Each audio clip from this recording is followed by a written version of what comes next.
Today we're diving into a major controversy that rocked the French Open.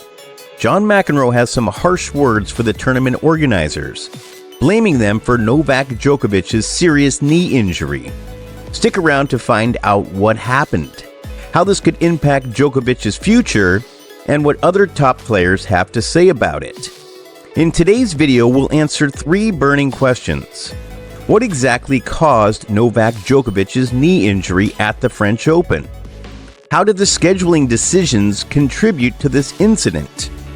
And what are the chances of Djokovic recovering in time for the Paris Olympics? Let's get started. Novak Djokovic is a tennis legend with 24 Grand Slam titles.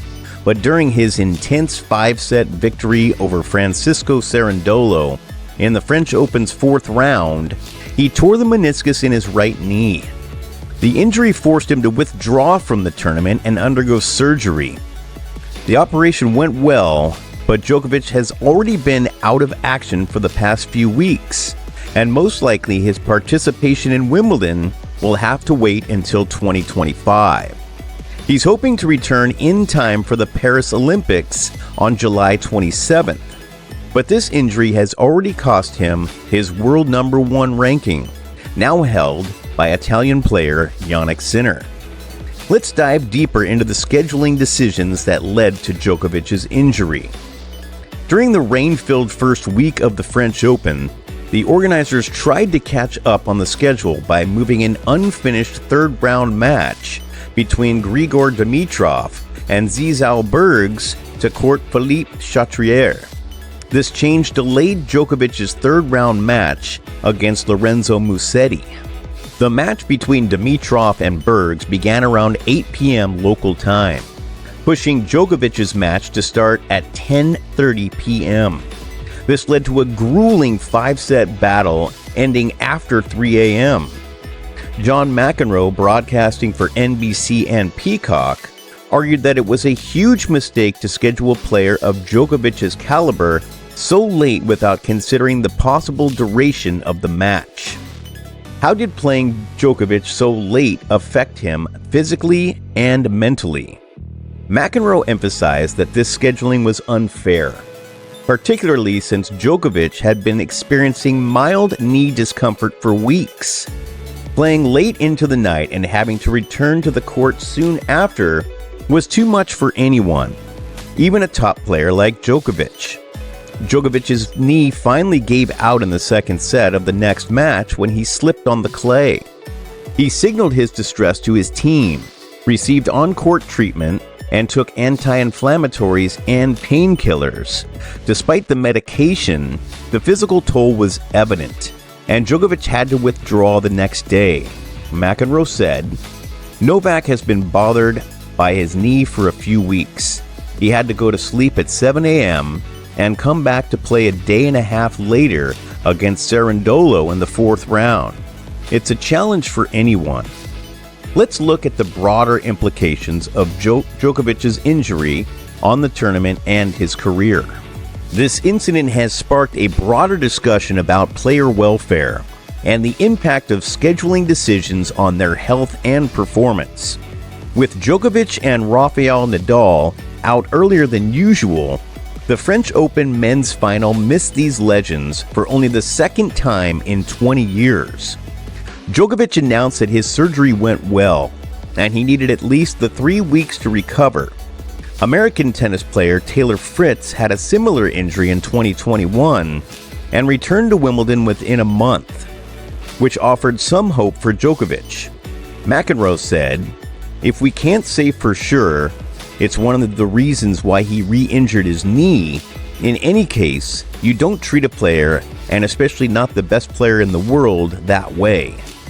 What are the other top players saying about this situation?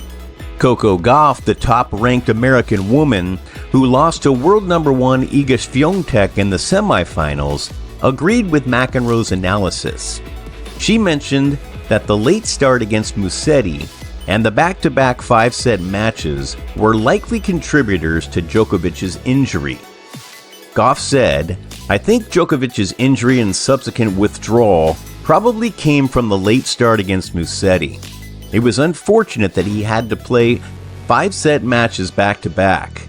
So I think it was just a combination of those two things.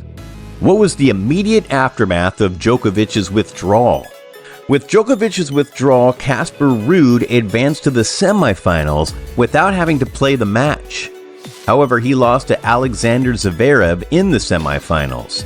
This unexpected turn of events has affected the tournament's dynamics significantly. This not only changed the competition from the current tournament, but also impacted the rankings. Jannik Sinner took over as the world #1 spot, a significant milestone in his career. How is Rafael Nadal affected by this? Rafael Nadal, who was knocked out in the first round by Alexander Zverev, also aims to compete in the Paris Olympics, possibly as one of the final events of his career. "I have some goals ahead," Nadal said. "I hope to be back on this court for the Olympics. That motivates me and gives me another chance to be well prepared." Nadal's early exit, like Djokovic's, has left the French Open without its most iconic players. This has sparked discussions about the future of tennis and how the new generation will step up in their absence. What do experts think about Djokovic's chances of recovery and return? ESPN's Patrick McEnroe believes Djokovic will do everything possible to be ready for the Olympics, as it's the only major trophy missing from his collection. Martina Navratilova, speaking on the Tennis Channel, said that recovering from knee injury is tough, having undergone the same procedure herself. "I've had the same surgery on both knees. It's not fun. It's not easy," Navratilova said. Despite the challenges, the consensus is that Djokovic's determination will play a crucial role in his recovery. What does this mean for Djokovic's quest for an Olympic gold and his legacy? Winning an Olympic gold is a dream for Djokovic, a Serbian national hero who only has a bronze medal. The upcoming Paris Olympics seemed like his last chance to win gold. Now with his recent injury, everything is uncertain. This has been a tough year for Djokovic, with no titles since the end of 2023 and inconsistent performance. He had mild knee discomfort for weeks, but didn't think it was serious. Now as the tennis world awaits his return, we hope he recovers quickly and comes back stronger. This injury may have set him back, but his determination and resilience could lead to an incredible comeback. Thanks for tuning in to Tennis Tenacity. We appreciate your support and look forward to bringing you more updates and stories from the world of tennis. Don't forget to like, subscribe, and hit the notification bell for more tennis news and insights.